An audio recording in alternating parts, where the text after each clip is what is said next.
I would never have come out here 4 or 5 weeks ago and made a joke about these lane closures if I had ever had an inkling that anyone on my staff would have been so stupid but to be involved.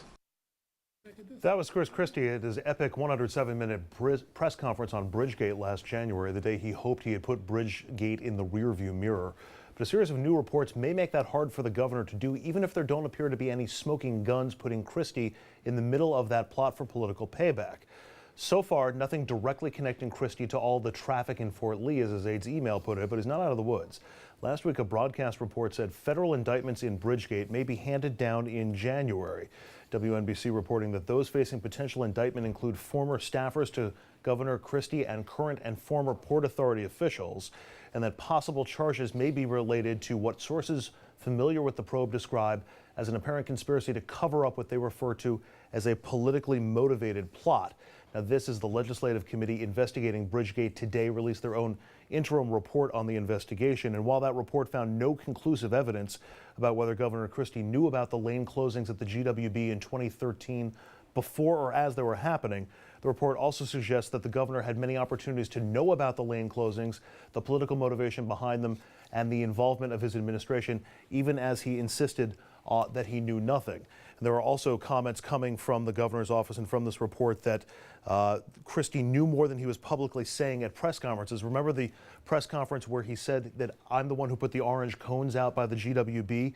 He also in that press conference denied that he had had any contact with anybody in his staff who claimed that they knew anything about the lane closures. It's now revealed, Rich, as we've seen through some text messages and email documents, that the governor did have communication with staff members at the time of the hearing that led to that disclosure, and there was communication about those lane closures. Not that he knew about them at the time. It's not the crime, if I can paraphrase, the cover-up at this point.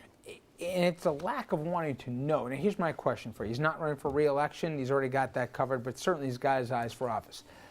Assuming hypothetically for this conversation that his criminal exposure isn't there on this, but his aide's going to be looking at an indictment, what's the biggest problem for Chris Christie in the next 3-4 months here? Is it just when he thought he was moving by this that he's got to readdress it, or is that it brings in, here was Mr. Authentic Straight Shooter, and he seems to be playing every single angle here so he can pretend to say see no evil, hear no evil, when now the documents say he had to have known something was wrong after the fact? Yeah, it's absolutely the fact that he should have known after the fact. And even if he didn't know, I mean, I go back to what the big time donors said about it.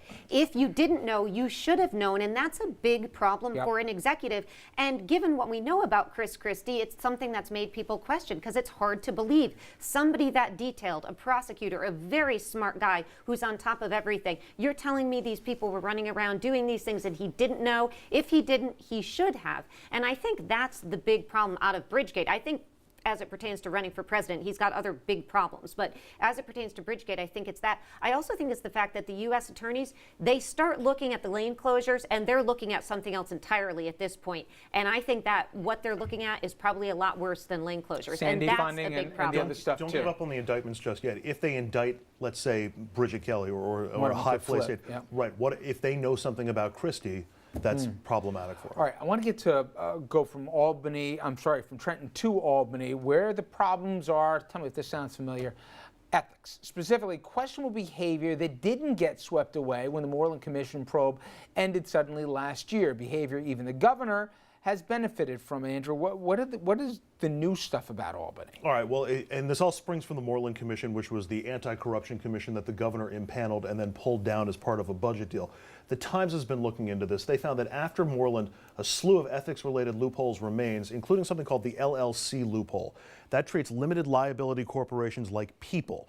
There's a cap on how much a corporation can give to a political campaign, but if you're an LLC in the state of New York, well, you can give a whole lot more. So these corporate donors, they either form LLCs or they find an LLC so that they can go well above the limits on this. There are also some other issues, including lax disclosure laws and campaign accounts that have been used like piggy banks that the Times says blurs the lines between donations and outright bribery.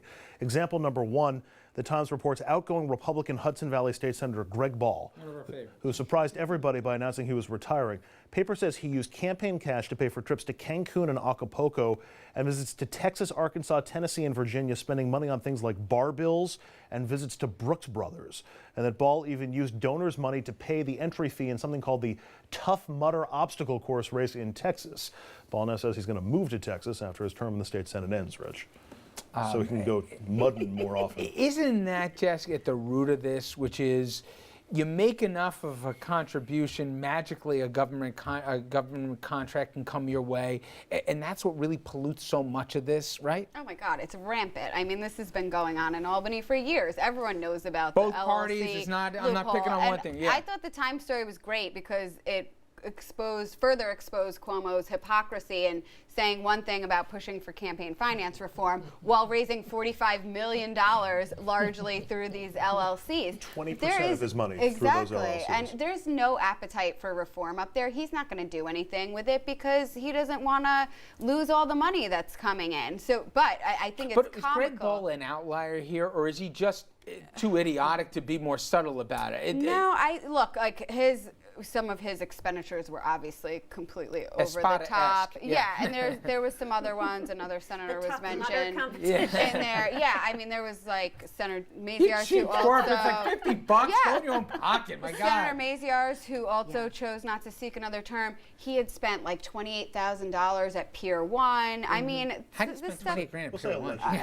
For campaign allegedly, of course. Yes, and But Jessica hit on something that none of the key players involved in this have any reason or impetus to change the system because they all benefit from it. So how are you going to change it if it's not completely from the outside? Well, and that's the reason you've set up an independent commission to make recommendations and take it out of their hands. But then when you claim that you control the commission, it doesn't make any sense. But nobody wants to hear this most unpopular thing to say, but this was set up to be a part-time job, being a state legislator. We still pay them like it's a part-time job.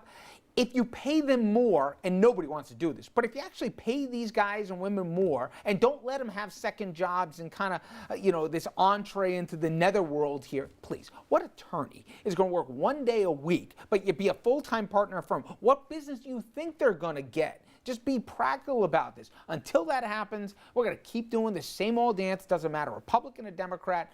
They're all going to keep the skids greased here. It's going to keep going on. Well, now they're all angling for a pay increase, so it's going to be very tough, I think, for the public to digest that. You get rid of the part-time job. That eliminates one route for them to get the money. It doesn't eliminate them being greedy and figuring out a way for the money to come. You get rid of an excuse at least out of it. All right, we're going to be right back. Stay with us.